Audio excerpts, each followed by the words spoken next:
हाल ही में Chabahar port जो है ईरान, भारत और इससे संबंध काफ़ी न्यूज़ जो है वो चल रहा है। सो इसी तरीके से हमारे न्यूज़पेपर में एक एडिटोरियल आया जिसको हम कवर करने की कोशिश करेंगे कि चाबहार पोर्ट जो है उसके बारे में एक पूरा एडिटोरियल उसको कवर हम करते हैं। जिसमें हम ये जानेंगे कि चीन और जो पाकिस्तान है वो किस तरीके से उनको बड़ा झटका लगा है, अमेरिका किस तरीके से बुखलाया गया है, क्या कौन-सा एग्रीमेंट है जिसके बारे में बात करते हैं। सो मेरा नाम है कीर्ति राघव और आइए आज हम इस टॉपिक पे पूरा एक एडिटोरियल जो है वो कवर करते हैं। तो चाबहार की बात अभी हाल ही में हम ये देखेंगे कि चाबहार पोर्ट के मतलब चाबहार पोर्ट पे जो चीन और जो भारत है इनके बीच में एक एग्रीमेंट साइन हुआ है। तो इससे पहले हम थोड़ा सा हिस्ट्री की बात करते हैं। जो ईरान और जो भारत है उससे भी बहुत इनके जो संबंध है वो काफ़ी ज़्यादा प्राचीन संबंध रहे।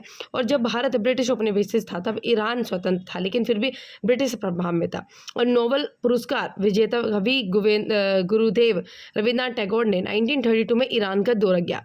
जब उन्होंने दौरा किया तो यह कहा भी जाता है कि पस्तर की कहानियों को फारसी में कलेलिबा डिमाना के नाम से भी जाना जाता है।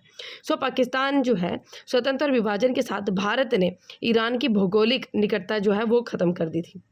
और पाकिस्तान द्वारा पीओके पर अवैध कब्जे ने अफगानिस्तान में जो पाकिस्तान के द्वारा जब पीओके के ऊपर अवैध कब्जा किया तो उसमें अफगानिस्तान में भारत की बाजू पहुंच को भी काट दिया था। तो जिसके चलते अफगानिस्तान, मध्य एशिया और रूस तक पहुंचने के जो मार्ग है उसमें भारत के लिए ईरान का महत्व काफ़ी जो होता है वो बढ़ गया, क्योंकि जो पहले जो कनेक्शन था मध्य एशिया तक पहुँचने का, इन कंट्री से पहुँचने का पाकिस्तान के थ्रू जब होता था, लेकिन जब पाकिस्तान के द्वारा इस तरीके के संबंधों को काट दिया गया तो इसके बीच में, इन संबंधों के बीच में ईरान जो है वो काफ़ी एक बड़ा महत्वपूर्ण, काफ़ी एक बड़ा जो ज़रिया है, एक रास्ता मतलब ज़रिया जो है वहाँ तक पहुँचने का एक बना है। तो दोनों देशों के संबंध का लंबा इतिहास है। अब ईरान के चाबार में जो शाहिद बेहश्ती पोर्ट है उसको भारत ने 10 साल के लिए लीज पर ले लिया है और दोनों देशों के बीच इस समझौते पर हस्ताक्षर भी कर दिए गए।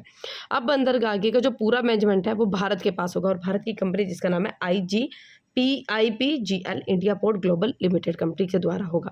ये भारत के लिए एक पहला अवसर है जब किसी विदेशी बंदरगाह का प्रबंधन उसके हाथ में होगा। तो इससे इंपॉर्टेंट क्वेश्चन आ सकता है कि इससे पहले भी क्या विदेशी कंपनी का जो विदेशी बंदरगाह है उसका प्रबंधन भारत के हाथ में होगा? नहीं, तो ये पहला अवसर है।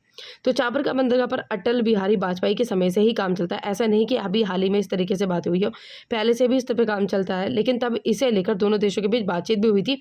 जब इन दोनों देशों के बीच बातचीत हुई थी तब अमेरिका की ईरान के से तानाशाही के चलते बातचीत को बीच में ही रोकना पड़ गया था। फिर यूएई सरकार के दौरान 2013 में पूर्व प्रधानमंत्री नरेंद्र मोदी ने इसके लिए 800 करोड़ रुपए का निवेश करने की बात भी कही थी।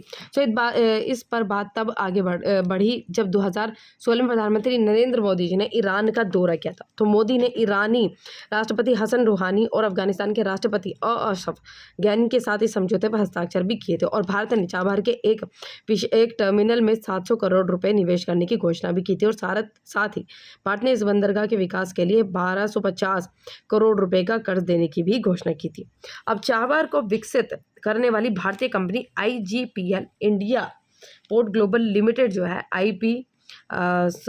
चाबहार के जो IPGL के अनुसार बंदरगाह के पूरी तहत विकसित होने की क्षमता 82 मिलियन टन जो है वो हो जाएगी। इस तरीके की पूरी न्यूज़ है। और पहले भारत सरकार अपना माल पाकिस्तान के जरिए, तो पहले हम इसकी बात करते हैं कि चाबहार जो है वो चाबहार से पहले जो भारत है वो अपना जो माल है किसके जरिए इनके बीच में कनेक्शन होता था। तो चाबहार से पहले जो भारत है वो अपना माल जो है वो पाकिस्तान के जरिए अफगानिस्तान भेजता था, जो पाकिस्तान के ग्वादर पोर्ट से होकर जाता है। कहाँ से? ग्वादर पोर्ट से होकर जाता था।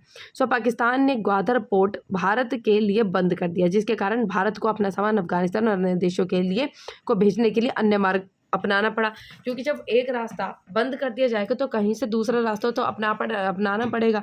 तो उस वजह से भारत को ईरान के चाबहार पोर्ट का ही सहारा मिला।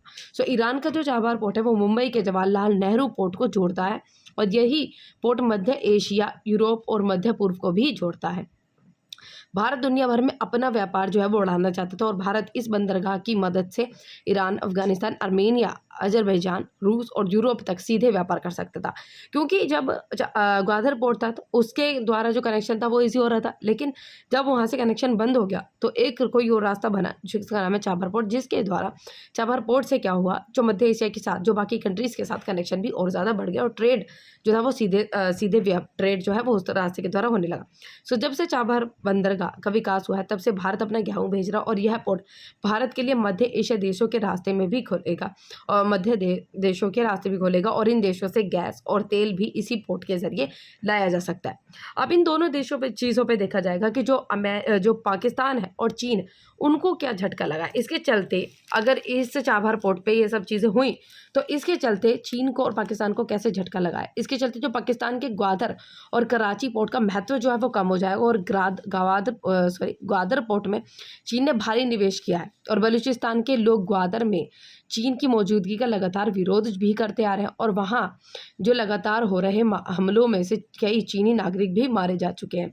तो ग्वादर बंदर का हॉर्मुज जलमंडू मध्य के बहुत करीब है और इससे चीन हिंद महासागर तक आसानी से पहुंच सकता है। सो इस समझौते से पाक और चीन तो बौखला गए हैं क्योंकि चाबर को भारत के रणनीतिक पोर्ट के तौर पर भी देखा जा सकता है। तो हमने ये बात की पाकिस्तान और चीन को किस तरीके से झटका लगा, लेकिन अब हम बात करते हैं अमेरिका की। अभी एक हमने उसमें इससे पहले भी एक एडिटोरियल जो है वो एक न्यूज़ कवर की थी जिसमें बताया गया था अमेरिका किस तरीके से बौखला गया है। सो दोबारा इसमें हम देखते हैं कि एक्चुअली में रीज़न क्या है और भी हम वो भी ठीक है, वो रीज़न भी ठीक है और इसमें और भी रीज़न देखते हैं कि जो अमेरिका है वो किस वजह से बौखला गया है। तो 2018 में अमेरिकी सरकार ने भारत को चाबहार बंदरगाह को लेकर छूट दी थी। जब अमेरिका ने भारत को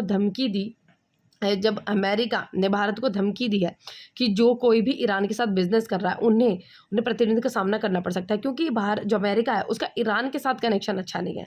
सो अमेरिका ने यह कहा था कि भाई जो भी कंट्रीज इस कंट्री के साथ में किसी तरह के कनेक्शन बिजनेस वगैरह रखेगी तो उसके ऊपर सैंक्शन और प्रतिबंध वगैरह लगाए जा सकते हैं, उसको भी उस चीज़ का सामना करना पड़ेगा।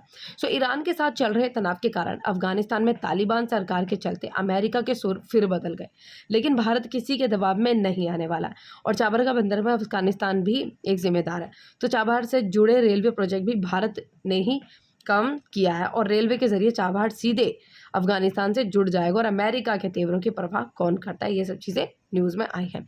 सो अब हमने ये जो पूरा एडिटोरियल जो है जिसमें कवर किया है हमने और जिसमें हमने देखा कि चाबहार पोर्ट है उसको मतलब किस तरीके से इसकी डिमांड मतलब कैसे इसके ऊपर आना जाना जो है बढ़ गया, किस तरीके से भारत के लिए काफ़ी ज़्यादा इंपॉर्टेंट है। सो इसकी इंपॉर्टेंस हमारे लिए इतनी ज़्यादा है क्योंकि एक अल्टरनेटिव रूट प्रोवाइड करता है और जो पाकिस्तान के ऊपर डिपेंडेंसी कम करता है और मध्य एशिया के बीच का जो कनेक्शन है उसको इंक्रीज़ करने की कोशिश करता है और जो ट्रेड वगैरह है उसको भी इंक्रीज़ करता है। सो यही बात है पूरी जिसमें चाबहार पोर्ट का देखा, जो कौन सी कंपनीज़ थी इसमें, ये कंपनीज़ के बारे में देखा और जो भारत है और पाकिस्तान और चीन को क्या झटका लगा और अमेरिका क्यों बुकलाया। सो अगर वीडियो पसंद आई तो प्लीज़ लाइक करिए, चैनल को सब्सक्राइब करें इस तरीके की मोर वीडियोज़ के लिए और किसी भी तरीके का डाउट हो कोई चीज़ हो तो प्लीज़ कमेंट ज़रूर कीजिए। ओके।